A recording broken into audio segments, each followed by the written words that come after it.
शेतकरी कर्जमाफी 2026 अंतर्गत परदेशी समिती, ज्या समितीची स्थापना करून समितीने 6 महिने अभ्यास करून त्या ठिकाणी अहवाल सादर केला.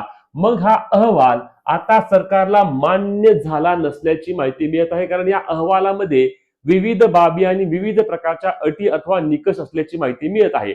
मग जर 5-6 महिने या समितीने अभ्यास करून त्यामध्ये विविध प्रकारच्या अटी व निकष टाकले असतील, तर त्या अटी काय आहेत तो अहवाल सार्वजनिक करून आम्हाला तो अहवाल पाहू द्या, अशी मागणी विविध शेतकरी संघटनांनी आणि किसान सभेच्या वतीने त्या ठिकाणी सरकारकडे करण्यात आलेली आहे. लक्षात घ्या, आता 1 मे आज सुरू होतोय आणि शेतकरी कर्जमाफी जून महिन्यापर्यंत आम्ही शेतकऱ्यांना त्या ठिकाणी कर्जमुक्त करू किंवा त्यांची कर्जमाफी करू असे मुख्यमंत्री असतील, कृषी मंत्री असतील किंवा विविध मंत्र्यांच्या वतीने देखील सांगण्यात येत आहे. परंतु याची प्रक्रिया किंवा अंमलबजावणी कधीपासून सुरू होणार असाच प्रश्न राज्यातील सर्व शेतकरी विचारत आहेत. आणि यामध्ये कोणत्याही प्रकारची चूक नाही, कारण जर जून महिन्यामध्ये कर्जमाफी होणार असेल तर मे महिन्यामध्ये याची संपूर्ण प्रक्रिया होणे आवश्यक आहे. परंतु अजून कर्जमाफीबाबतचा GR देखील आलेला नाही. आता या GR बाबत एक महत्वाचे अपडेट आहेत.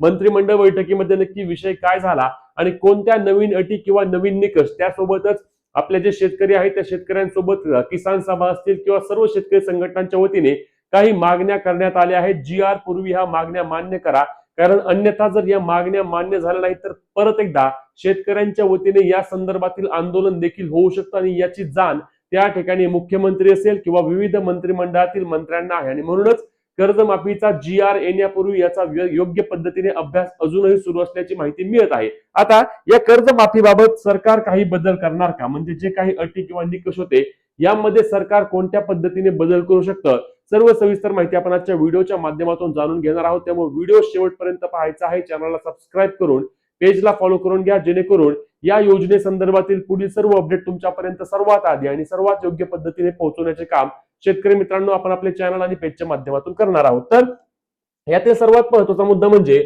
आता सरकारचं काय चालू आहे, तर सरकारने 2019 ची जी कर्जमाफी प्रक्रिया झाली होती उद्धव ठाकरेंच्या काळातली, त्याचप्रमाणे कर्जमाफीच्या अटी अथवा निकष ठेवले असल्याची माहिती मिळत आहे. म्हणजे 2019 मध्ये आपण पाहिलं होतं की जास्त प्रमाणामध्ये अटी अथवा निकष त्यामध्ये ठेवण्यात आले नव्हते.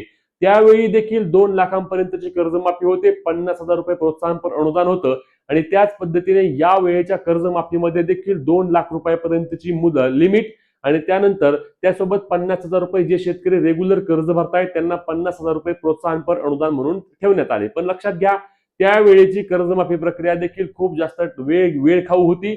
यामध्ये अनेक शेतकऱ्यांची याद्यांमध्ये नाव असून देखील त्यांना कर्जमाफीचा लाभ मिळाला नाही.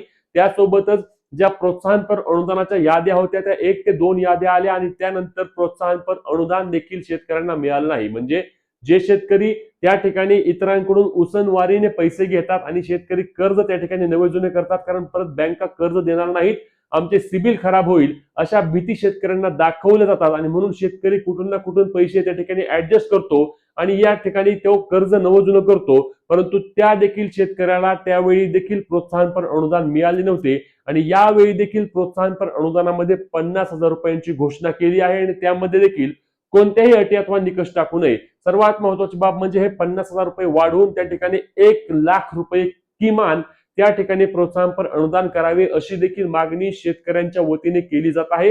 कारण 2 लाख रुपयांपर्यंतची कर्जमाफी म्हणजे जे शेतकरी कर्ज उचलून थकवत आहेत त्यांना 2 लाख रुपयांची माफी आणि जे शेतकरी प्रत्येक वर्षानुवर्षाला त्या ठिकाणी कर्जाचे नवे जुने करत आहेत त्या शेतकऱ्यांना मात्र प्रोत्साहनपर अनुदान. अशा पद्धतीने कर्जमाफी केल्यानंतर कसं काय उपयोग होईल, किंवा अशा पद्धतीने जर तुम्ही शेतकऱ्यांना जर प्रोत्साहन देणार नसाल तर शेतकरी परत त्यांचे कर्ज नवे जुने करेल का? शेतकरी देखील कर्ज नवे जुने करताना 2-3 वेळा नक्कीच विचार करेल, कारण तो म्हणेल आपण नवजुनं करून आपल्याला 50,000 रुपये मिळतात आणि जे शेतकरी कर्ज भरत नाहीये त्यांना 2 लाख रुपये मिळतात. म्हणून किमान 1 लाख रुपये त्या ठिकाणी प्रोत्साहनपर अनुदान करावे ही देखील मागणी आहे आणि योग्य मागणी आहे. यामध्ये देखील कोणत्याही प्रकारची चूक मला वाटत नाही. त्यासोबतच मंत्रिमंडळाच्या बैठकीमध्ये तुम्ही जो अहवाल किंवा अहवाल मांडण्याआधी तो अहवाल सार्वजनिक पद्धतीने तुम्ही दाखवा.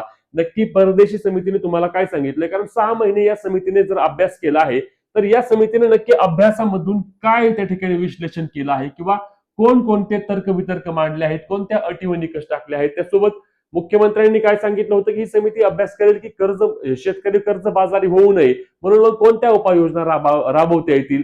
अशा विविध प्रकारची माहिती त्या ठिकाणी शेतकऱ्यांना मिळाल्यानंतर शेतकऱ्यांचा देखील मोठ्या प्रमाणावर फायदा होईल. म्हणूनच किसान सभा असेल किंवा विविध शेतकरी संघटना असतील ज्या कर्जमाफीच्या आंदोलनामध्ये सहभागी होत्या, त्यांच्या वतीने देखील ही मागणी केली जात आहे की तुम्ही काय करा, जो अहवाल आहे तो अहवाल आधी सार्वजनिक करा, तो अहवाल आम्हाला पाहू द्या, नंतर मंत्रिमंडळ बैठकीमध्ये मांडून मगच जी आर काढा.